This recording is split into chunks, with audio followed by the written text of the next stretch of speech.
மீட்பரும் இரட்சகருமாகிய இயேசு கிறிஸ்துவின் இனிய நாமத்திலே உங்களுக்கு அன்பின் வாழ்த்துதலை நான் சொல்லிக் கொள்கிறேன். நம்முடைய ஆண்டவராகிய இயேசு சிலுவையில் சொன்ன ஒவ்வொரு வார்த்தையும் ஒவ்வொரு கருத்தை நமக்கு வெளிப்படுத்தி காண்பிக்கிறது, நமக்கு கற்றுக் கொடுக்கிறதா இருக்கிறது. யார் யாரெல்லாம் இந்த வார்த்தைகளை ஆழ்ந்து தியானிக்கிறார்களோ அவர்கள் எல்லாரும் இயேசுவினுடைய அன்பையும் தேவன் கொடுக்கிற ரட்சிப்பையும் பெற்றுக்கொள்வார்கள் என்பதில் சந்தேகமில்லை. இந்த நாளிலே ஆண்டவர் சிலுவையிலே பேசினதான முதல் வார்த்தையை சற்று கவனிக்க கர்த்தர் நமக்கு கிருபை தருவாராக. முதலாவது அவர் பேசின வார்த்தை மன்னிப்பு. லூக்கா எழுதின சுவிசேஷம் 23வது அதிகாரம் 34வது வசனத்திலே நாம் வாசித்து பார்க்கும் பொழுது, அப்பொழுது இயேசு, பிதாவே, இவர்களுக்கு மன்னியும், தாங்கள் செய்கிறது இன்னதென்று அறியாதிருக்கிறார்களே என்றார். இந்த வசனத்தின் மூலம் நாம் கற்றுக்கொள்ள வேண்டிய ஒரு காரியம், நமக்கு யாரையும் நியாயம் தீர்ப்பதற்கு எந்த அதிகாரமும் கிடையாது.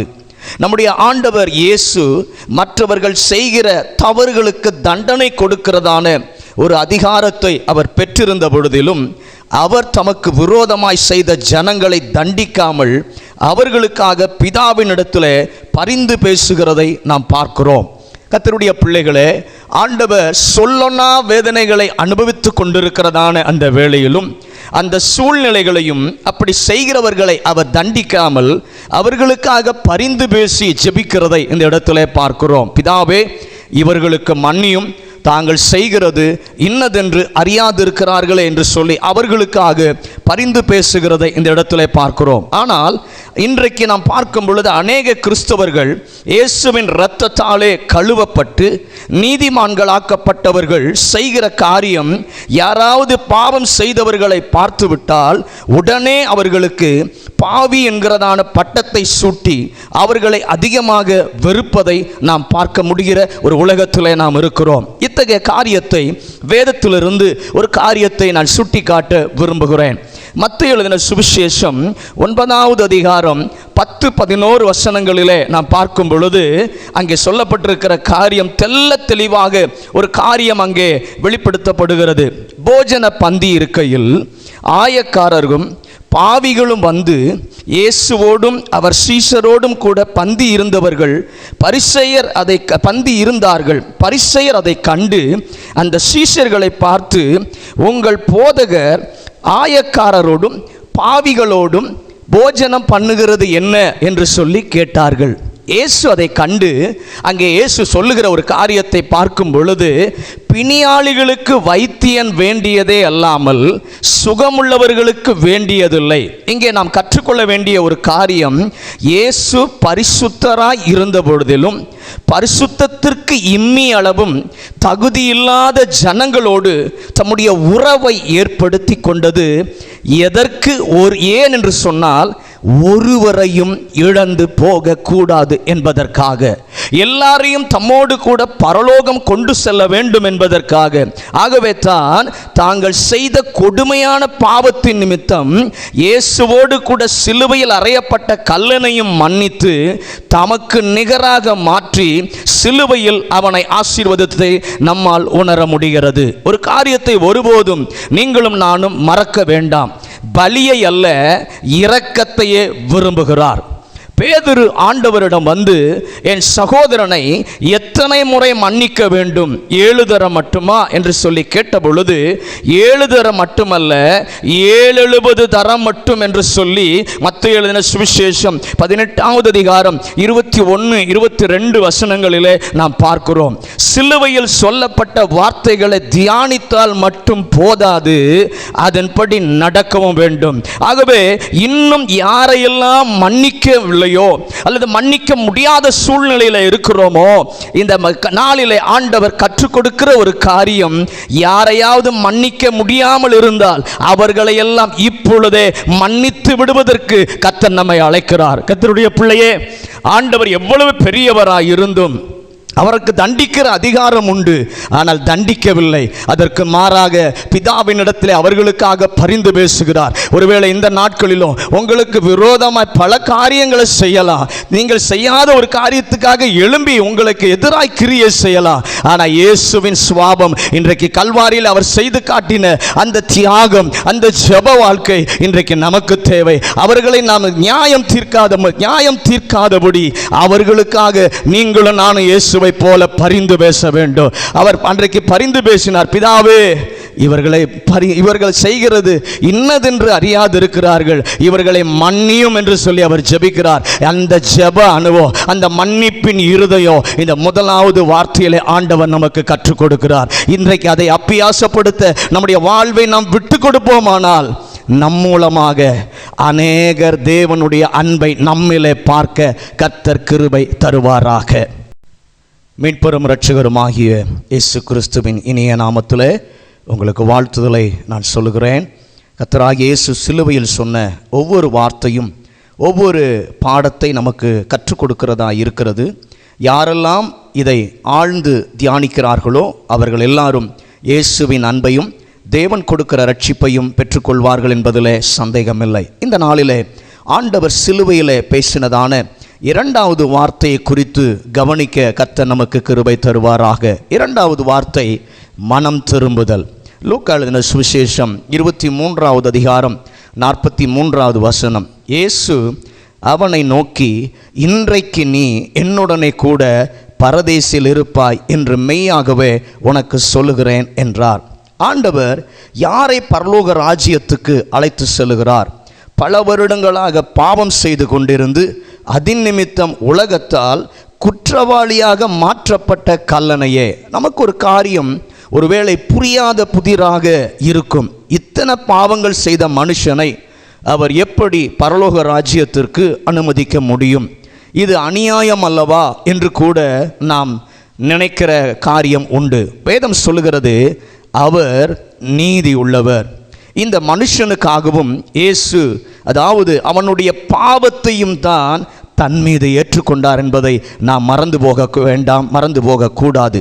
அவன் மனம் திரும்பி இயேசுவை பாவம் இல்லாதவர் என்று அறிக்கை செய்தானோ அப்பொழுதே அவனுக்காக ஒரு இடத்தை சொர்க்கத்தில் ஆயத்தம் பண்ணிவிட்டார். கர்த்தருடைய பிள்ளையே, அந்த கடைசி நேரத்திலே கூட அவன் மனம் திரும்புகிற ஒரு இருதயம் அவனுக்குள்ளே இருந்தபடியினாலே அவன் சொல்லுகிறான் ஆண்டவரை பார்த்து, இவர் பரிசுத்தர். அந்த கடைசி நேரத்திலே கூட தன்னுடைய நிலைமையை உணர்ந்து ஆண்டவர் எப்படிப்பட்டவர் என்பதை அவன் அறிந்து பயந்து அவரிடத்தில் அவன் கேட்கிறான். கேட்கும் பொழுதுதான் சொல்லுகிறார், இன்றைக்கு நீ என்னுடனே கூட பரதேசில் இருப்பாய் என்று சொல்லி. இந்த மனம் திரும்புதல் அவனுக்குள் என்ன மாற்றத்தை கொண்டு வந்தது என்று சொல்லி பார்க்கும் பொழுது அவனுக்கு தேவனுக்கு பயப்படுகிற ஒரு பயத்தை கொண்டு வந்தது. எப்படி என்றால், மற்றவன் அவனை நோக்கி, நீ இந்த ஆக்கினைக்கு உட்பட்டவனாயிருந்தும் தேவனுக்கு பயப்படுகிறதில்லையோ?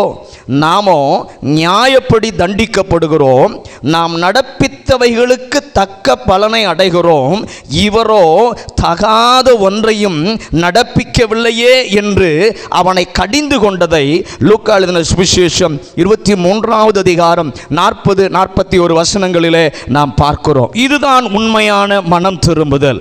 இந்த மனம் திரும்புதல் தான் அவனுக்கு தேவனை குறித்ததான ஒரு வெளிப்பாட்டை அவனுக்கு கொண்டு வந்தது. இன்றைக்கு எத்தனை பேர் இந்த மனம் திரும்புகிற இருதயம் இருக்கிறது? அவன் மற்றவனை கடிந்து நாமோ நியாயப்படி தண்டிக்கப்படுகிறோம், இவரோ எந்த குற்றமும் செய்யவில்லை, இவர் பரிசுத்தர், இவர் நீதி உள்ளவர் என்பதை அவன் அறிந்து கொண்டான். அதனால தான் அவனுக்குள்ளே ஒரு தேவனுக்கு பயப்படுகிற ஒரு பயம் அங்கே இருந்தது என்று சொல்லி நாம் பார்க்கிறோம். இன்று அநேகர் இயேசுவை குறித்ததான வெளிப்பாட்டை பெற்றுக்கொள்ளாமல் இருப்பதற்கு காரணம் மெய்யான மனம் திரும்புதல் நடைபெறுவதே இல்லை. ஆகவே தான் இன்னும் பலர் பாவியாகவே வாழ்ந்து கொண்டிருக்கிறார்கள். வேதம் சொல்கிறது, மனம் திரும்புங்கள், பரலோக ராஜ்யம் சமீபத்திருக்கிறது என்று சொல்லி மத்தேயு எழுதின சுவிசேஷம் 3வது அதிகாரம் 2வது வசனத்திலே சொல்லப்பட்டிருக்கிறதை நாம் பார்க்கிறோம். இப்பொழுதே மனம் திரும்புங்கள். கொள்ளுங்கள். ஏனென்று சொன்னால் நம்முடைய இயேசு சீக்கிரம் வரப்போகிறார். அவரை சந்திக்க ஆயத்தப்பட வேண்டிய ஒரு நாட்களிலே நாம் கடந்து வந்திருக்கிறோம். ஆகவே அந்த கல்லனுக்கு அந்த கொடுக்கப்பட்ட கடைசி நேரத்திலே, அந்த நேரத்திலே அவன் ஆண்டவன் அண்டை திரும்புகிறான். ஒரு மனம் திரும்புதல் அவனுக்கு வந்தது. இந்த தேவன் பரிசுத்தர், இந்த தேவன் நீதி உள்ளவர் என்கிற ஒரு பயம் அவனுக்குள்ளே இருந்தது. இன்றைக்கு ஆண்டவருடைய பிள்ளை என்று சொல்லுகிற நமக்குள்ளே தெய்வ பயம் இருக்கிறதா என்பதை இந்த நாளிலே சற்று நாம் திருப்பி பார்க்க, நாம் கவனிக்க ஆண்டவர் கிருபை தருவாராக. அவன் சொல்லுகிறான், இவர் தகாத ஒன்றையும் செய்யவில்லை. இன்றைக்கு அந்த சிந்தை நமக்கு இருக்கா? ஆண்டவர் பரிசுத்தர் என்கிற, ஆண்டவர் ஒரு பாவமும் செய்யாதவர் என்கிற சிந்தை இன்றைக்கு நமக்குள்ளே இருக்கிறதா? அப்படிப்பட்ட மனம் திரும்புதல் இன்றைக்கு நமக்கு தேவை. அந்த கல்லனை போல நமக்கு தருணங்கள் இப்ப கொடுக்கப்பட்டு, கல்லனுக்கு தருணம் கொடுக்கப்படவில்லை, கடைசி நேரம். ஆனா இன்றைக்கு உங்களுக்கு தருணங்கள் நிறைய கொடுக்கப்பட்டிருக்கிறது. இயேசு சீக்கிரம் வரப்போகிறார். அவருக்குரியவர்களை அவர் அழைத்து கொண்டு போக சீக்கிரம் வரப்போகிறார். ஆனால் இயேசுவை சந்திக்க இந்த நாட்களிலே நாம் ஆயத்தப்படுவோம். தருணத்தை பயன்படுத்திக் கொள்ளுங்கள். மாரநாதா, இயேசு சீக்கிரம் வருகிறார். இயேசுவை சந்திப்பதற்கு தேவ பிள்ளைகளே, மனம் திரும்பாதவர்களே, இந்த நாளிலே இயேசுவுக்கு நேராக உங்களுடைய இருதயத்தை திருப்புங்கள். ஆண்டவர் சீக்கிரம் வருகிறார். அவர் ஒரு கூட்டத்தை பரிசுத்தப்படுத்தி அந்த பரிசுத்தமாக்கப்பட்ட குடும்பத்தை அவரோடு கூட வைத்துக்கொள்ள, எடுத்துக்கொண்டு போக அவர் வரப்போகிறார். ஆகவே அவரை சந்திக்க ஆயத்தப்படு. காலத்தை பிரயோஜனப்படுத்திக்கொள், நாட்களை பயன்படுத்திக்கொள். உன் நாட்கள் நீடித்திருப்பதற்கு, உன் நாட்கள் இயேசுவோடு கூட வாழ்வதற்கு இன்றைக்கு உனக்கு ஒரு மனம் திரும்புதல் தேவை. அதை கொடுக்கிற இயேசு உன் அருகிலே இருக்கிறார். அவரை பற்றிக்கொள், அவருக்காக வாழ விட்டுக்கொடு. உன் வாழ்க்கையிலே கர்த்தர் மகிமையானவைகளை செய்வார். மீட்பெரும் இரட்சகருமாகிய இயேசு கிறிஸ்துவின் இனிய நாமத்திலே அன்பான வாழ்த்துதலை தெரிவித்துக் கொள்கிறேன். நம்முடைய ஆண்டவராகிய இயேசு சிலுவையில் சொன்ன ஒவ்வொரு வார்த்தையும் ஒவ்வொரு காரியத்தை நம்முடைய வாழ்க்கையில் கற்றுக் கொடுக்கிறதா இருக்கிறது. யார் யாரெல்லாம் இதை நன்றாக ஆழ்ந்து தியானிக்கிறார்களோ அவர்கள் எல்லாரும் இயேசுவினுடைய உன்னத அன்பையும் தேவன் கொடுக்கிறதான இலவச ரட்சிப்பையும் பெற்றுக்கொள்வார்கள் என்பதிலே சந்தேகமில்லை. இந்த நாளிலே ஆண்டவர் சிலுவையிலே பேசினதான மூன்றாவது வார்த்தையை நாம் கவனிக்க கர்த்தர் கிருபை தருவாராக. யோவான் எழுதின சுவிசேஷம் 19வது அதிகாரம் 26, 27 வசனங்கள். யோவான் 19வது அதிகாரம் 26, 27. அப்பொழுது இயேசு தம்முடைய தாயையும் அருகே நின்ற தமக்கு அன்பாயிருந்த சீஷனையும் கண்டு தம்முடைய தாயை நோக்கி, ஸ்திரீயே, அதோ உன் மகன் என்றார். பின்பு அந்த சீஷனை நோக்கி, அதோ உன் தாய் என்றார். இந்த வசனம், இந்த மூன்றாவது வார்த்தை நமக்கு கற்றுக் கொடுக்கிற ஒரு காரியம் என்னவென்று சொன்னால், இங்கே பார்க்கிறோம், இயேசு அவர் ஒருவர் மாத்திரம்தான் மெய்யான ஆறுதல். அவரால் மாத்திரமே இப்படிப்பட்ட ஆறுதலை இந்த பொல்லாத உலகத்தில் கொடுக்க முடியும் என்பதை நமக்கு இந்த வார்த்தை உணர்த்துகிறதா இருக்கிறது. அது மட்டுமல்லாமல் பிசாசானவன் ஆண்டவருக்கு விரோதமாக செய்ய நினைத்த திட்டத்தையும் கர்த்தர் இங்கே முறியடிக்கிறதை நாம் பார்க்கிறோம். சிலுவை மரணத்திற்கு பின்பு இந்த தேவன் ஒரு நாளும் இவர்களுக்கு ஆறுதலாய் இருக்க முடியாது. ஆனால் எப்படி இந்த உலகத்தில் அவர் வாழ்ந்து கொண்டிருந்த நாட்களிலே அநேகருக்கு தம்மை நேசித்த சீஷர்களுக்கு, ஸ்திரீகளுக்கு ஆறுதல் செய்து வந்தாரோ, அதை போலவே இப்பொழுது அவர்களுக்குள் மெய்யான ஆறுதலை உருவாக்கி கொடுத்துவிட்ட பின்பு சிலுவையில் மரித்தார் என்று சொல்லலாம். அந்த அளவுக்கு தேவன் மெய்யான ஒரு ஆறுதலை கொடுக்கிற தேவனாய் இருக்கிறார். இந்த மூன்றாவது வார்த்தை நமக்கு கற்றுக் கொடுக்கிற ஒரு காரியம், இயேசு ஒருவரால் மாத்திரமே மெய்யான ஆறுதலை நமக்கு கொடுக்க முடியும். எல்லா சூழ்நிலையிலும் அவரால் ஆறுதல் தர முடியும் என்பதை இந்த மூன்றாவது வார்த்தையிலிருந்து நாம் புரிந்து கொள்ள முடிகிறது. அப்போஸ்தலனாகிய பவுல் மோசமான நிலைமையிலே, அவர் சூழ்நிலையிலே கடந்து போகும்போது எழுதுகிற ஒரு காரியத்தை அங்கே வேதத்திலே நாம் பார்க்கிறோம். கிறிஸ்துவின் அன்பை விட்டு என்னை பிரிப்பவன் யார் என்று பிசாசிற்கு சவால் விடுகிறார். ஏனென்றால் பவுலுக்கு, அப்போஸ்தலனாகிய பவுலுக்கு நன்றாக தெரியும், எந்த ஒரு சூழ்நிலையிலும் இயேசு என்னை விட்டு விலக மாட்டார். நன்றாக தன்னுடைய ஆவியிலே அதை அறிந்திருந்தார். இன்றைக்கு நமக்கு அந்த அறிவு தேவை. எல்லா சூழ்நிலையிலும் என்னை ஆறுதல் படுத்துகிறவர், எனக்கு தைரியத்தை கொடுக்கிறவர் இயேசு ஒருவர். என்னை தனிமையாய் விடுகிறவர் அல்ல, என்னுடைய துணையாய் இருக்கிறவர், என்னை குறித்து நினைவு கூறுகிற தேவன், என் மேலே பட்சமாய் இருக்கிற தேவன் என்பதை இந்த வார்த்தையின் மூலம் நீங்களும் நானும் நன்றாக அறிந்து கொள்ள முடியும். ஆகவே அருமையான ஜனமே, இயேசுவினுடைய ஆறுதல் கொஞ்ச நாட்களுக்கு மட்டுமல்ல, ஏதோ ஒரு நாள் 2 நாள் அல்ல, ஒரு வாரத்திற்கு அல்ல. இந்த இயேசுவினுடைய ஆறுதல் எதுவரைக்கும் நம்மோடு கூட இருக்கும் என்று சொன்னால், நாம் இந்த உலகத்தை விட்டு போகிற வரைக்கும் இயேசுவினுடைய அன்பின் ஆறுதல் நம்மை பின்தொடர்ந்து வருகிறதா இருக்கிறது என்பதை நாம் மறந்துவிட வேண்டாம். ஆண்டவராகிய கிறிஸ்து நம்மை பார்த்து இந்த நாளிலே அவர் சொல்லுகிற ஒரு காரியம், யோவான் எழுதின சுவிசேஷம் 14வது அதிகாரம் 18வது வசனத்திலே பார்க்கும் பொழுது அங்கே சொல்லப்பட்டிருக்கிற ஒரு காரியம், நான் உங்களை திக்கற்றவர்களாக விடேன். இந்த உலகத்தில் எல்லாரும் நம்மை விட்டு தூர போய்விடலாம், ஆனால் ஆண்டவர் சொல்லுகிறார், நான் உங்களை திக்கற்றவர்களாக தனிமையாக நான் விடுவதில்லை. நம்முடைய ஆறுதலுக்கு, நமக்கு ஆறுதல் கொடுக்கிற தேவனாய், நம்மை உற்சாகப்படுத்துகிற தேவனாய், நாம் தனிமையாய் இருப்பதை உணராத வண்ணம் அவர் நம்மோடு கூட இருக்கிறதை நமக்கு வெளிப்படுத்தி காண்பிக்கிற ஒரு தேவனாய் இருக்கிறார். ஆகவே இந்த ஆறுதல் கொடுக்கிற, மெய்யான ஆறுதலை கொடுக்கிற அவருடைய சமூகத்தை தேடி வரும் பொழுது, அவருடைய பிரசன்னத்தை தேடி வருகிற யாவருக்கும், எந்த சூழ்நிலையிலே நீங்கள் ஆறுதல் இல்லாமல் அலைந்து கொண்டிருந்தாலோ, இந்த இயேசு உலகம் தரக்கூடாத ஒரு ஆறுதலை கொடுக்கிற தேவனாய் இருக்கிறார். இன்றைக்கு அவரிடத்தில் வந்து, அவருடைய சமூகத்தில் வந்து ஆண்டவர்கிட்ட கேட்டு பாருங்க, உங்களுக்கு மெய்யான ஆறுதலை, உலகம் தராத ஒரு ஆறுதலை, எந்த மனிதனும் கொடுக்காத ஒரு ஆறுதலை உங்களுக்கு கொடுத்து உங்களை சமாதானப்படுத்துகிற தேவன், உங்களை தைரியப்படுத்துகிற தேவன், உங்களை உற்சாகப்படுத்துகிற தேவன், அவருக்கு இந்த நாளிலே உங்கள் இருதயத்தை கொஞ்சம் விட்டு கொடுங்க. மெய்யான ஆறுதலை கொடுத்து, சந்தோஷத்தை கொடுத்து இந்த உலகத்திலே உங்களை வாழ வைப்பார். அது மாத்திரமல்ல, அவரோடு கூட இந்த உலகத்தில் நடக்கும் பொழுது, நடந்து பரிசுத்தம் அடையும் பொழுது, முடிவில் பரலோக ராஜ்யத்தில் அவரோடு கூட வைத்து நம்மை சந்தோஷப்படுத்துகிற ஒரு தேவன், அவருக்கு நம்மை இந்த நாளிலே விட்டு கொடுப்போம். கல்வாரி நாயகனாம் இயேசு கிறிஸ்துவின் இனிய நாமத்தில் உங்கள் யாவருக்கும் அன்பின் வாழ்த்துதலை நான் சொல்லுகிறேன். நம்முடைய ஆண்டவராகிய இயேசு கிறிஸ்துவை பார்க்கும் பொழுது, அவர் சிலுவையில் பேசினதான ஒவ்வொரு வார்த்தையும், ஒவ்வொரு காரியத்தை, ஒவ்வொரு ஆவிக்குரிய பாடத்தை நம்முடைய வாழ்க்கையில் அது கற்றுத்தருகிறதா இருக்கிறது. யார் யாரெல்லாம் இதை பொறுமையாக அமர்ந்து ஆழ்ந்து தியானிக்கிறார்களோ, அவர்கள் எல்லாரும் இயேசுவினுடைய உன்னத அன்பையும், தேவன் கொடுக்கிறதான இலவச மீட்பையும் ரட்சிப்பையும் பெற்றுக்கொள்வார்கள் என்பதில் சந்தேகமில்லை. இந்த நாளிலே ஆண்டவர் சிலுவையில் பேசினதான 4வது வார்த்தையை குறித்து கவனிக்க கர்த்தர் கிருபை தருவாராக. 4வது வார்த்தை ஜெபம். மத்தேயு எழுதின சுவிசேஷம் 27வது அதிகாரம் 46வது வசனம், மார்க்கு 15வது அதிகாரம் 34வது வசனம். மத்தேயு 27:46, மார்க்கு 15:34.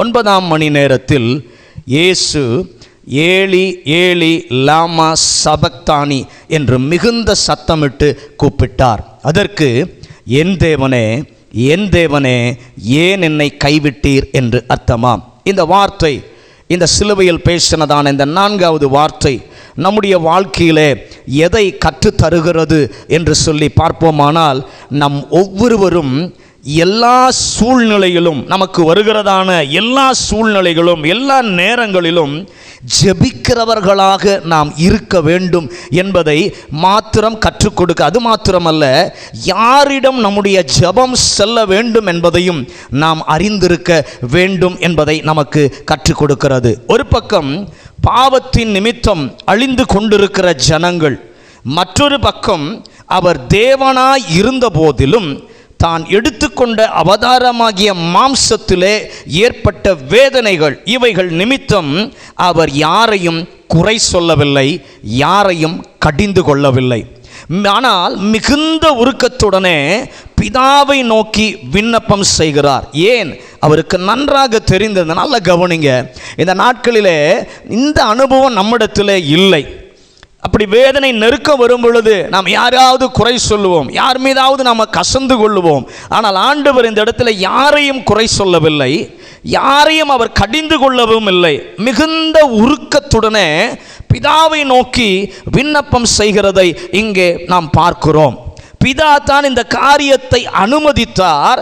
ஆகவே அவர்தான் நம்முடைய வேதனைகளுக்கெல்லாம் பதில் தர முடியும் என்பதை என் ஆண்டவராகிய இயேசு கிறிஸ்து நன்றாக அறிந்திருந்தார். யாக்கோபு எழுதின நிருபம் 5வது அதிகாரம் 13வது வசனத்திலே, உங்களில் ஒருவன் துன்பப்பட்டால் ஜெபம் பண்ண கடவன். அன்பான ஜனமே, நம்முடைய வாழ்க்கையிலே ஏற்படுகிற வேதனைகளுக்காக, நம்முடைய வாழ்க்கையிலே வருகிற இழப்புகளுக்காக, நம்முடைய வாழ்க்கையிலே வருகிற நெருக்கங்களுக்காக புலம்பிக் கொண்டிருந்தால், புலம்பிக் கொண்டு இருக்காமல், அதை நன்றாக கவனிக்க வேண்டும். மனிதர்களிடம் ஆறுதலுக்காக நாம் ஓடாமல், எல்லாவற்றையும் குறித்து கவலைப்படாமல் தேவனுக்கு முன்பாக முழங்கால் படியிட்டு ஜெபிக்க தொடங்க வேண்டும். ஹல்லேலூயா. அப்பொழுதுதான் நம்முடைய வாழ்விலே ஒரு பெரிய புதிய வெளிச்சம் உண்டாகும் என்பதில் சந்தேகமில்லை. சங்கீதக்காரனை குறித்து பார்க்கும் பொழுது, தனக்கு விரோதமாக செய்யப்படுகிற எல்லா காரியங்களுக்காகவும் அவன் பதில் செய்யாமல் எல்லாவற்றையும் தேவனுக்கு முன்பாக ஜெபத்திலே வைப்பதை நாம் பார்க்கிறோம். கிறிஸ்துவுக்காக உண்மையாய் வாழ வேண்டும் என்று விரும்புகிறவர்களுக்கு நம் ஆண்டவர் இயேசு அனுபவித்த தாங்க முடியாத வேதனைகள், தாங்க முடியாத நெருக்கங்கள், தாங்க முடியாத கண்ணீர் வரும். இதை குறித்து கவலைப்படாமல் ஒவ்வொருவரும் நம்முடைய வாழ்க்கையை ஜெபத்திலே தான் நாம் கழிக்க வேண்டும். அப்பொழுதுதான் நம்முடைய தெய்வீக சமாதானத்தை நம்மோடு நாம் பெற்றுக்கொள்ள முடியும். கர்த்தருடைய ஜனமே, இந்த நாட்களிலே நெருக்கம் வருகிறது, போராட்டம் வருகிறது என்று சொல்லி கலங்கி புலம்பி இராமல் அந்த காரியத்தை தேவ சமூகத்திற்கு கொண்டு போய் வைப்பீர்களானால் உங்கள் கவலைகளை மாற்ற அவரால் தான் முடியும். உங்கள் சூழ்நிலைகளை மாற்ற அவரால் தான் முடியும். இயேசு அந்த இடத்துல பாருங்க, பிதா தான் என்னுடைய வாழ்க்கையில இதை அனுமதித்திருக்கிறார், ஆகவே அவரிடம் போனால் தான் இதற்கு விடுதலை கிடைக்கும் என்ற எண்ணத்தோடு பிதாவினிடத்திலே அவர் ஜெபிக்கிறதை பார்க்கிறோம். நெருக்கம் வரும் பொழுது, பிரச்சனை வரும் பொழுது, போராட்டம் வரும் பொழுது ஆண்டவர் மூலையில போய் உட்கார்ந்து புலம்பிக் கொண்டிருக்காமல், உங்க பிரச்சனையின் நேரத்தில், உங்க நெருக்கத்தின் நேரத்தில் தேவ சமூகத்தில் போய் ஜெபம் பண்ணி பாருங்கள். உங்க விண்ணப்பங்களை அவரிடத்தில் ஏறெடுத்து பாருங்கள்.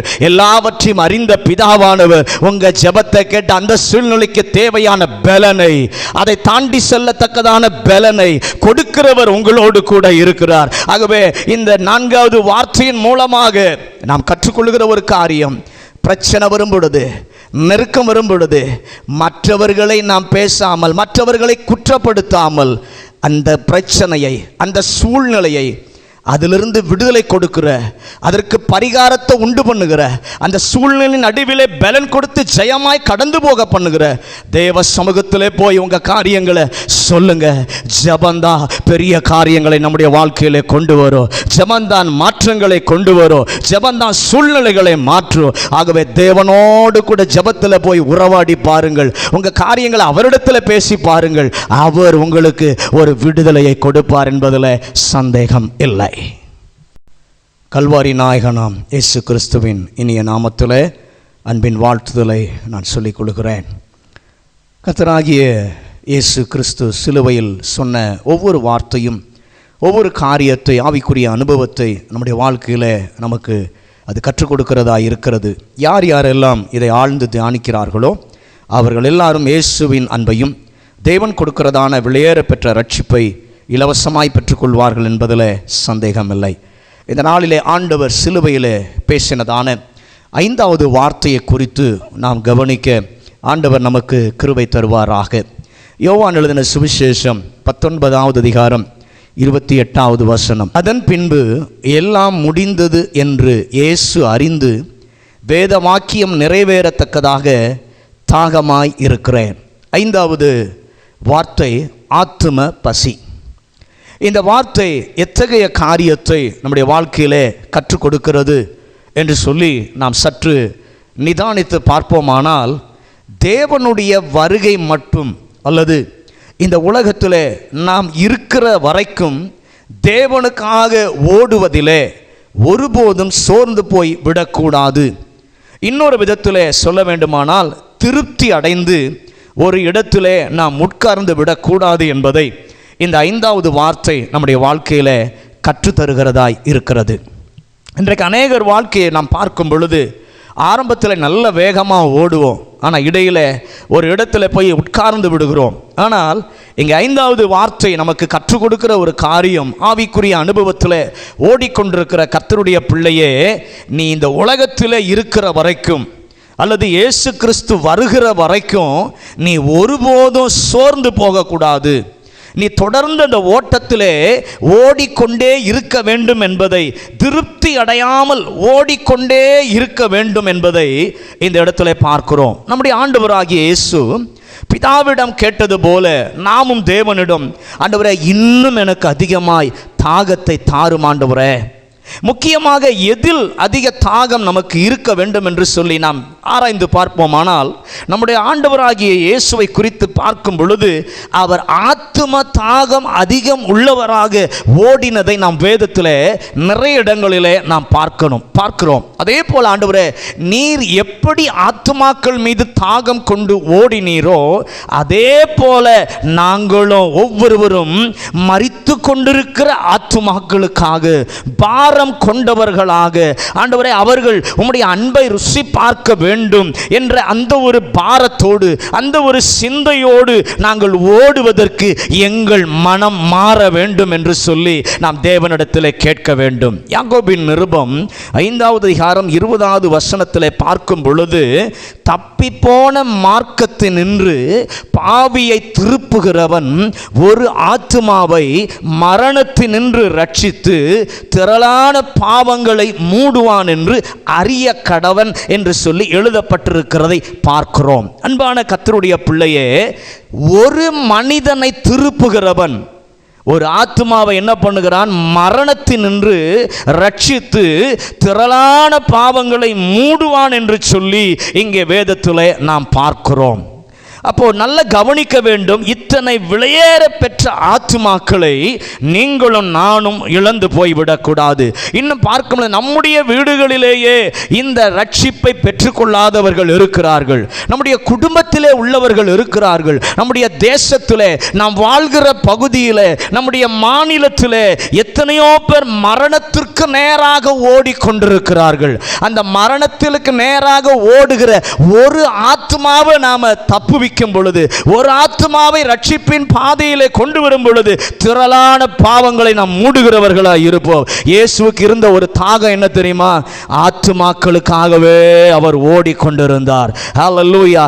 ஆகவே நம்முடைய ஆண்டவரை பார்க்கும் பொழுது அவருக்கு ஒரு ஆத்துமாவையும் இழந்து போகக்கூடாது. அதனால அவர் சொல்லுகிறார், எல்லா ஜனமும் ரட்சிக்கப்பட வேண்டும் என்பது அவருடைய சித்தம், அவருடைய நோக்கமாய் இருக்கிறது என்று சொல்லி வேதத்தில் நாம் பார்க்கிறோம். ஆகவே தான் தாகம் உள்ளவராய், ஆத்துமாக்களுக்காக என்ன சொல்ல போனா கொடிய தாகம் உள்ளவராய் அவர் சுற்றி திரிந்ததை நாம் பார்க்கிறோம். நாமும் இயேசுவை போல ஆத்துமாக்கள் மேல் தாகம் உள்ளவர்களாய் மாறுவோம். ஏனென்றால் ஆத்தும ஆதாயம் செய்கிறவன் அதிக நன்மையை பிதாவிடமிருந்து பெற்றுக்கொள்கிறான் என்பதை நீங்களும் நானும் நினைவில் வைத்து இந்த நாளிலே இந்த 5வது வார்த்தையை தியானிக்கும் பொழுது நமக்குள்ளே ஒரு பசி உண்டாகட்டும். இயேசுவுக்குள்ளே எப்படி ஜனங்களை குறித்த ஒரு தியாகம், ஜனங்களை குறித்த ஒரு பசி அவருக்கு இருந்ததோ, ஜனங்களுடைய காரியங்களை குறித்ததான ஒரு ஏக்கம் இருந்ததோ, இயேசு எங்க போனாலும் அவரை சுற்றி ஒரு ஜனக்கூட்டம் இருந்து கொண்டே இருந்தது. ஜனங்களுக்கு அவர் உபதேசம் பண்ணி கொண்டிருந்தார், ஜனங்களுக்கு அநேக காரியங்களை அவர் கற்றுக் கொடுத்தார். இன்றைக்கு நம்மை சுற்றிலும் எத்தனையோ ஜனங்கள் இருக்கிறார்கள். அவர்களுக்கு இயேசுவின் உன்னத வார்த்தையை நாம் சொல்லுவோமானால் அவங்க ரட்சிக்கப்படும் பொழுது, மனம் திரும்பும் பொழுது, பரலோக ராஜ்யத்துக்கு அவங்க சொந்தக்காரில் மாறும் பொழுது அநேக பாவங்களை நாம் மூடுகிறோம். கர்த்தருடைய பிள்ளை, இன்றைக்கு ஆண்டவராகிய இயேசு கிறிஸ்துவுக்குள்ளே இருந்த அந்த ஆத்தும தாகம் இன்றைக்கு நமக்குள்ளே இருக்கட்டும். அது அவங்களை குறித்த ஒரு கரிசனை இருக்குமானால் நாம் முழங்கார் படியிட்டு ஜெபம் பண்ணுவோம். நம்முடைய குடும்பத்தில் இருக்கிறவங்க மேலே முதலாவது கரிசனை உண்டாகட்டும். ரட்சிக்கப்படாதவங்களுக்காக தேவ பாதத்தில் போய் ஜெபம் பண்ணுவோம், விண்ணப்பம் பண்ணுவோம். நம்முடைய நடக்கையினாலே இயேசு அவங்களுக்கு காட்டுவோம். நம்முடைய உடன் பிறந்தவங்களுக்காக ஜெபம் பண்ணுவோம். ரெண்டாவது, நம்மை சுற்றி இருக்கிறவங்களுக்காக, நம்முடைய தேசத்தில் இன்றைக்கு பாவத்திற்கு நேராய் விரைந்தோடி ஓடிக்கொண்டிருக்கிற கால்களை தேவ சமூகத்துக்கு ஆண்டவர் கொண்டு வரும்படியாய், அந்த கால்களை தேவனை தேடி ஓடி வருகிற கால்களாய் கர்த்தர் மாற்ற வேண்டுமானால் நீங்களும் நானும் முதலாவது ஜெபிக்க வேண்டும். இரண்டாவது, இயேசுவை போல தாகத்தோடு போய் இயேசுவினுடைய வார்த்தைகளை, இயேசுவினுடைய வல்லமைகளை, இயேசு செய்த காரியங்களை அவர்களோடு கூட பகிர்ந்து கொள்ளும் பொழுது இந்த தேவன் அவர்களுக்குள்ளே கிரியை செய்கிறவராய் இருக்கிறார். இந்த தேவன் அவர்களை சந்திக்கும் பொழுது, அவர்களை மாற்றும் பொழுது பரலோகத்திலே மிகுந்த சந்தோஷம் உண்டாகும். வேதம் சொல்லுகிறது, ஒரு ஆத்துமா ரட்சிக்கப்படும் பொழுது பரலோகத்திலே மிகுந்த சந்தோஷம் உண்டாயிருக்கும் என்று சொல்லி வாசிக்கிறோம். ஒரு ஆத்துமா ரட்சிக்கும் பொழுது என் இயேசு சந்தோஷப்படுவார். ஆகவே நம் மூலமாக அநேகர் தேவனை அறிவதற்கு ஒரு கருவியாய் கர்த்தர் பயன்படுத்த விரும்புகிறார். ஆகவே அவருக்குள்ளே இருந்த அந்த ஆத்தும தாகம் இன்றைக்கு நமக்குள்ளும் கொடுத்து நம்மையும் அவரை போல நடக்க வைக்க, அவரை போல செயல்பட வைக்க இந்த கர்த்தர் விரும்புகிறார். அவருக்கு ஒப்பு கொடுப்போம். ஒரு இரட்சகருமாகிய இயேசு கிறிஸ்துவின் இனிய நாமத்திலே இந்த நாளிலே அன்பின் வாழ்த்துதலை நான் தெரிவித்துக் கொள்கிறேன். நம்முடைய ஆண்டவராகிய இயேசு கிறிஸ்து சிலுவையில் சொன்னதான ஒவ்வொரு வார்த்தையும் ஒவ்வொரு சத்தியத்தை நம்முடைய வாழ்க்கையிலே நமக்கு வெளிப்படுத்தி காண்பிக்கிறதா இருக்கிறது. யார் யாரெல்லாம் தேவ துணையோடு உட்கார்ந்து இதை ஆழ்ந்து தியானிக்கிறார்களோ அவர்கள் எல்லாரும் இயேசுவினுடைய உன்னத அன்பையும் தேவன் கொடுக்கிற ரட்சிப்பையும் பெற்றுக்கொள்வார்கள் என்பதிலே எந்த சந்தேகமும் இல்லை. இந்த நாளிலே ஆண்டவர் சிலுவையிலே பேசினதான 6வது வார்த்தையை குறித்து நாம் சற்று தியானிக்க கர்த்தர் கிருபை தருவாராக. 6வது வார்த்தை பரிபூரணம். யோவான் எழுதின சுவிசேஷம் 19வது அதிகாரம் 30வது வசனம். இயேசு காடியை வாங்கின பின்பு முடிந்தது என்று சொல்லி தலையை சாய்த்து ஆவியை ஒப்பு கொடுத்தார். இந்த 6வது வார்த்தை நமக்கு எதை உணர்த்துகிறது அல்லது எதை சுட்டி காண்பிக்கிறது என்று சொல்லி நாம் பார்ப்போமானால், நாம் நம்முடைய ஆவிக்குரிய வாழ்விலே குறையோடு கூட இராதபடி எப்பொழுதும் பரிபூரணம் உள்ளவர்களாய் இருக்க வேண்டும். எந்த ஒரு ஊழியத்தை செய்தாலும் அதை நாம் ஒழுங்காக செய்து முடிக்க வேண்டும். இல்லாவிட்டால் உலகம் நம்மை மாத்திரம் தூஷிக்காமல் தேவனுடைய நாமத்தையும் தூஷிக்கும் என்பதை நீங்களும் நானும் மறந்து போய்விடக்கூடாது. நம்முடைய ஆண்டவராகிய இயேசு கிறிஸ்து பிதா என்னவெல்லாம் தீர்க்கதரிசிகளை கொண்டு சொன்னாரோ அதையெல்லாம் இயேசு நிறைவேற்றி முடித்தார். அல்லேலூயா. பிசாசானவன் எத்தனை இன்னல்களை தேவனுடைய தீர்க்க தரிசனங்கள் நிறைவேறாதபடி அநேக தடைகளை கொண்டு வந்தான். ஆனால் நம்முடைய தகப்பனாகிய இயேசு கிறிஸ்து எல்லாவற்றையும் தேவனுடைய துணையை கொண்டு அவர் செய்து முடித்ததை நாம் பார்க்கிறோம். ஆகவே தான் அங்கே வேதத்தில் பார்க்கும் பொழுது பிதா அவருக்கு எல்லா நாமத்துக்கும் மேலான நாமத்தை கொடுத்தார் என்று சொல்லி பார்க்கிறோம். இன்று அநேகர் ஆவிக்குரிய ஓட்டத்தை ஓடி முடிக்க திராணி இல்லாமல் போவதற்கு காரணம் ஆண்டவராகிய இயேசுவிடம் இருந்த கீழ்ப்படிதல் இன்றைக்கு நம்மிடத்தில் இல்லை. ஆகவே நம்முடைய பணி குறை உள்ளதாய் காணப்படுகிறது. ஆனால் ஆண்டவரோ எல்லாவற்றையும் செய்து முடித்து விட்ட பிறகு மாமிசத்தை களைந்து விட்டு மகிமையின் சரீரத்திற்குள்ளே கடந்து போனார். இன்றைக்கு இந்த 6வது வார்த்தையின் மூலம் ஆண்டவர் நமக்கு சொல்லிக் கொடுக்கிற ஒரு காரியம் என்னவென்று சொன்னால், இயேசு கிறிஸ்து கீழ்ப்படிந்தவராய் இருந்தார். பிதா எதெல்லாம் அவருடைய வாழ்க்கையிலே நிறைவேற வேண்டும் என்று சொல்லி வைத்திருந்தாரோ அத்தனை காரியத்திற்கும் இயேசு கீழ்ப்படிந்தவராக இருந்தார். ஆகவே எல்லாவற்றையும் முடித்து பரிபூரணம் உள்ளவராய் இருந்தார். நீங்கள் நானும் ஆவிக்குரிய வாழ்வாய் இருந்தாலும் அதிலே நாம் அரைகுறை ஓட்டம் ஓட நம்மை கர்த்தர் அழைக்கவில்லை.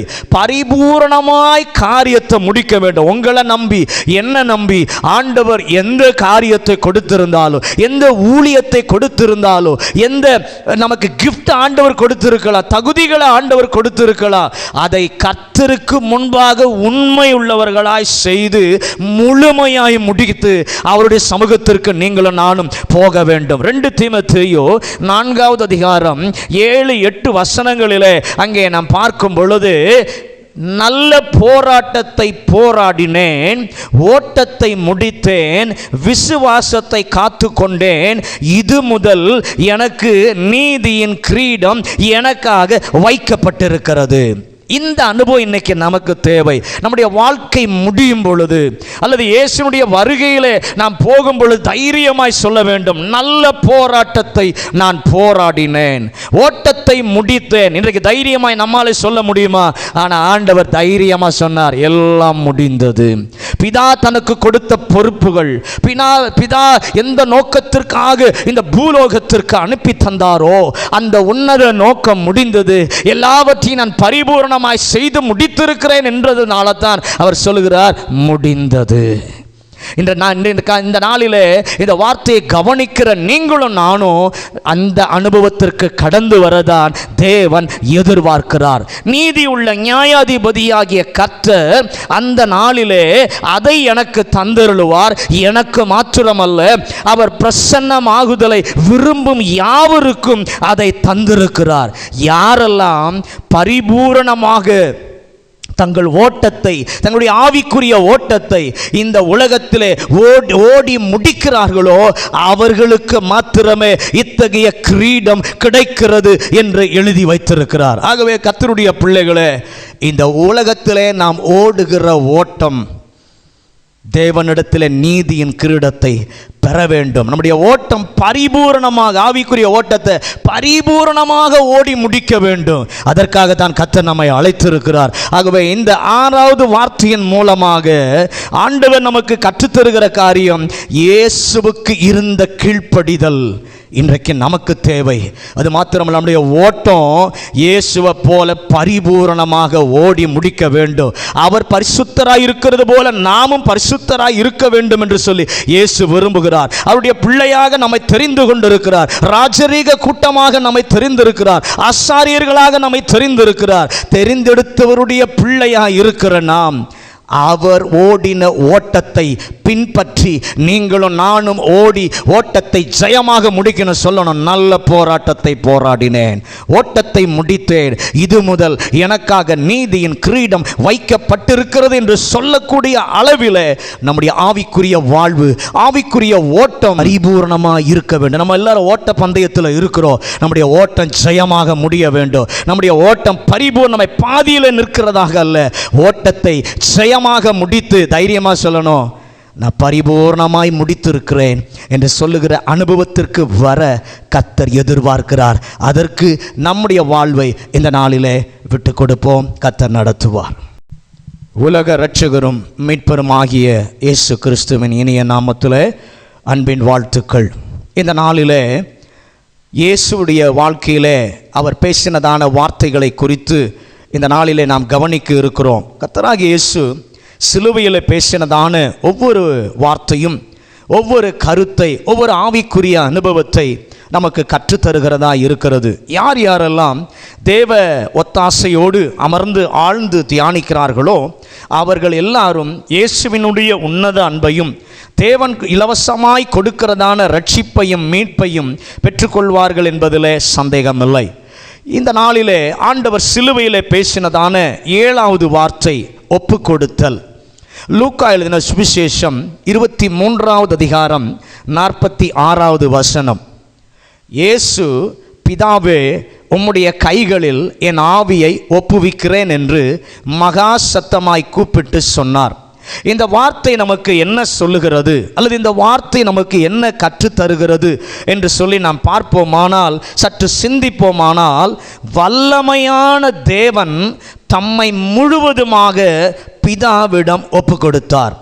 நாம் கடைசியாக செல்ல போகிற இடம் எது என்பதை மிக தெளிவாக தம்முடைய மரணத்தின் மூலம் வெளிப்படுத்தி இருப்பதை நாம் பார்க்கிறோம். இன்றைக்கு அநேகருக்கு நாம் எங்கே போகிறோம், நம்முடைய வாழ்க்கை எங்கே முடிய போகிறது என்பதை தெரியாமல் இருக்கிற இந்த நாட்களிலே ஆண்டவருடைய கடைசி வார்த்தை நமக்கு சொல்லுகிற ஒரு காரியம், அவர் வல்லமை உடையவராயிருந்தும் தம்மை பிதாவிடம் முழுவதுமாக ஒப்பு கொடுத்தார் என்று சொல்லி பார்க்கிறோம். ஆகவே இந்த நாட்களிலே பார்க்கும் பொழுது தாங்கள் செல்கிற இடம் அநேகருக்கு எங்கே செல்கிறோம், தங்களை யாரிடம் ஒப்பு கொடுக்க வேண்டும் என்பதை தெரியாமல் தங்களுடைய வாழ்க்கையை பல வழிகளிலே நஷ்டப்படுத்தி கொண்டிருப்பதை நாம் பார்க்கிறோம். கொலோசையருக்கு எழுதின புஸ்தகம் 3வது அதிகாரம் 2வது வசனத்திலே பார்க்கும் பொழுது, பூமியில் உள்ளவைகளை அல்ல மேலானவைகளையே நாடுங்கள் என்று சொல்லி எழுதப்பட்டிருக்கிறது. 1 யோவான் 2வது அதிகாரம் 15வது வசனத்திலே பார்க்கும் பொழுது, மேலும் உலகத்திலும் உலகத்தில் உள்ளவைகளிலும் அன்பு கூறாதிருங்கள். ஒருவன் உலகத்தில் அன்பு கூர்ந்தால் அவனிடத்தில் பிதாவின் அன்பு இல்லை. நம்முடைய ஆவி பிதாவின் இடத்திலே ஒப்பு கொடுக்கப்பட வேண்டுமானால் நாம் இந்த உலகத்தை நேசிக்காமல் தேவன் நமக்காக ஆயத்தமாய் வைத்திருக்கிற பரலோக வாழ்வின் மேலே வாஞ்சை உள்ளவர்களாக இந்த உலகிலே ஒரு பரதேசியை போல நீங்களும் நானும் வாழ வேண்டும். அப்பொழுதுதான் பரலோகம் நமக்கு சொந்த பூமியாக மாறும். ஆகவே தன் அப்போஸ்தலனாகிய பவுல் கொரிந்து சபைக்கு எழுதும் பொழுது அழகாக அவர் எழுதுகிறார். 2 கொரிந்தியர் 5வது அதிகாரம் 1வது வசனம். 2 கொரிந்தியர் 5வது அதிகாரம் 1வது வசனம். பூமிக்குரிய கூடாரமாகிய நம்முடைய வீடு அழிந்து போனாலும் தேவனால் கட்டப்பட்ட கைவேளை அல்லாத நித்திய வீடு பரலோகத்திலே நமக்கு உண்டென்று அறிந்திருக்கிறோம். நம்முடைய முற்பிதாக்கள் இந்த உலகத்திலே வாழ்ந்த பொழுது சற்று அப்படி நாம் திருப்பி பார்க்கும் பொழுது அவர்கள் முற்பிதாக்கள் எல்லாம் எப்படி வாழ்ந்தார்கள் என்று சொன்னால், ஒரு பரதேசியை போல வாழ்ந்து தங்களுடைய வாழ்வை முழுவதுமாக ஒப்பு கொடுத்திருந்ததை பார்க்கிறோம். இந்த கடைசி நாட்களிலே வாழ்ந்து கொண்டிருக்கிற நாம், இந்த பூலோக வாழ்க்கை நமக்கு சொந்தம் அல்ல, நித்தியமான ஒரு வாழ்வு பரலோகத்திலே இருக்கிறது. ஆகவே அந்த பரலோக காரியத்தை குறித்த எண்ணமுடையவர்களாய் இந்த உலக காரியங்களை மறந்து பரலோக ராஜ்யத்தின் அனுபவத்தை சிந்தித்து பார்த்தவர்களாய் அதற்கு ஏற்ற வண்ணம் நம்முடைய வாழ்க்கை அமைய வேண்டும். இந்த உலகம் நமக்கு நிரந்தரமாய் நாம் இங்கே இருக்க போவதில்லை. ஒரு நாள் நாம் இந்த உலகத்தை விட்டு கடந்து போய்த்தான் ஆக வேண்டும். ஆகவே கடந்து போகும் பொழுது ஒரு நித்திய வாழ்வு இருக்கிறது. அந்த நித்திய வாழ்வுக்கு நாம் போக வேண்டுமானால் நம்முடைய முற்பிதாக்களை போல, வேதத்தில் பார்க்கிற முற்பிதாக்களை போல, பரதேசியை போல வாழ்ந்து தம்முடைய வாழ்க்கை ஆண்டவருடைய கரத்தில் ஒப்பு கொடுத்து ஆண்டவர் விரும்புகிற வண்ணம் நம்முடைய வாழ்க்கையில நடந்து, தேவன் விரும்புகிற ஒரு உன்னத வாழ்க்கை, தேவன் விரும்புகிற பரிசுத்த வாழ்க்கை, தேவன் விரும்புகிற சுத்திகரிக்கப்பட்ட வாழ்வு நம்மிலே இருக்கும் பொழுது அந்த நித்தியம் பரலோகம் என்கிற உன்னத அனுபவத்தை பெற்றுக்கொள்வதற்கு கர்த்தர் நம்மை தகுதிப்படுத்துகிறவராய் இருக்கிறார். நல்ல கவனிங்க, இந்த அனுபவம் எப்போ நம்முடைய வாழ்க்கையிலே உண்டாகும் என்று சொன்னால், ஆண்டவராகிய இயேசு கிறிஸ்துவை பார்க்கும் பொழுது அவர் உலகத்திலே நம்மை போல வாழ்ந்தார். நம்மை போல எல்லா காரியங்கள் அவருக்கு இருந்தது. ஆனால் இயேசுவை பார்க்கும் பொழுது உலகத்தோடு எந்த ஒரு தொடர்பும் இல்லாமல் பிதாவுடனே அதிகமாய் சஞ்சரித்து கொண்டிருந்ததை நாம் பார்க்கிறோம். இந்த உலகம் பாவம் நிறைந்த உலகம்தான், நாமளும் பாவம் நிறைந்த இந்த உலகத்திலே தான் இருக்கிறோம். ஆனால் இயேசுவை போல உலகத்தோடு தொடர்பு இல்லாமல் தேவனோடு கூட சஞ்சரிக்கிற, தேவனோடு கூட பேசுகிற, தேவனோடு கூட நடக்கிற இயேசுவை போல நாமும் வாழும் பொழுது நம்முடைய வாழ்க்கையிலும் தேவனிடத்திலே போய் சேருகிற உன்னத அனுபவத்தை அவர் தருவதற்கு ஆயத்தம் உள்ளவராய் இருக்கிறார். ஆகவே தான் இந்த பூலோகத்திற்கு தம்முடைய குமாரனாகிய இயேசுவை அனுப்பி கொடுத்தார். அந்த வந்தவர் எதற்காக அவர் கல்வாரி சிலுவையில் அடிக்கப்பட்டார், எதற்காக இரத்தம் சிந்தினார், எதற்காக தன் ஜீவனை கொடுத்தார் என்று சொன்னால், ஒரு ஆத்துமாவும் நஷ்டப்பட்டு போகக்கூடாது, ஒரு ஆத்துமாவும் நரகத்துக்கு நேராக போய்விடக்கூடாது. அவர்களை அவருடைய இரத்தத்தை கிரயம் கொடுத்து அவர்களை மீட்டெடுத்து இந்த பரலோக ராஜ்யத்திற்கு கொண்டு போவதற்காகத்தான் தன்னுடைய ஜீவனை கொடுத்தார்.